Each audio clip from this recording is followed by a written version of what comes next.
Hello મારા મિત્રો, કેમ છો બધા? તો આપણે નવા વિડીયોમાં વાત કરીશું રંગાઈ જાની રંગવાના નવા પ્રોમોની, જેમાં આપણને એક અલગ જ નવી કહાની જોવા મળી રહી છે. જેમાં આપણને ધનરાજનું પાછું એક નવું ષડયંત્ર જોવા મળે છે કે ધનરાજે રાધા અને એના પરિવાર માટે કાવતરું નવું ઘડ્યું છે.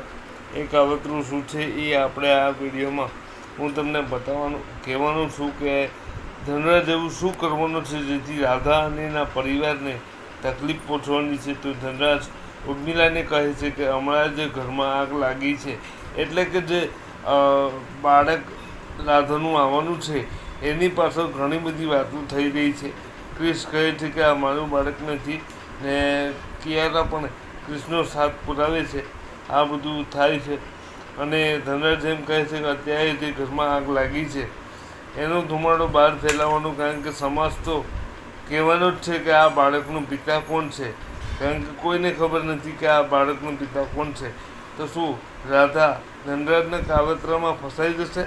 શું રાધા ધનરાજના આ નવા કાવતરાનું જે ષડયંત્ર અને રચ્યું છે એનો જવાબ આપશે? રાધા એના પપ્પાને એમ કહે છે કે જો તમે સાથ આપશો તો હું બધા સાથે લડી લઈશ. તો શું રાજેશ રાધાનો સાથ આપશે? શું થશે આગળ એ બધું આપણને નવા એપિસોડમાં જોવા મળશે, કારણ કે રાધા હવે શું કરશે એ જોવાનું મહત્વપૂર્ણ રહેશે. તો જોતા રહો રંગાઈ જાની રંગમાં, બની રહો મારી સાથે. અને તમને આ વિડીયો પસંદ આવ્યો તો લાઈક કરો, શેર કરો, સબસ્ક્રાઈબ કરો ચેનલને, બેલ નોટિફિકેશન પ્રેસ કરો. અને હા, તમને મેમ્બરશિપ જોઈતી હોય તો મેમ્બરશિપ પર બી તમે જઈને અમારી સાથે જોઈન થઈ શકો છો. વિડીયોના નીચે જોઈનનું બટન છે, ત્યાં જોઈન કરો અને મેમ્બરશિપને અમારી સાથે જોડાઓ. જે પહેલું મેમ્બર હશે એનું નામ અમારી ચેનલમાં આપીશ. તો તમે બની રહો અમારી સાથે અને જોતા રહો રંગાઈ જાની રંગમાં, કલર્સ ગુજરાતી પર, જીઓ હોટસ્ટાર પર.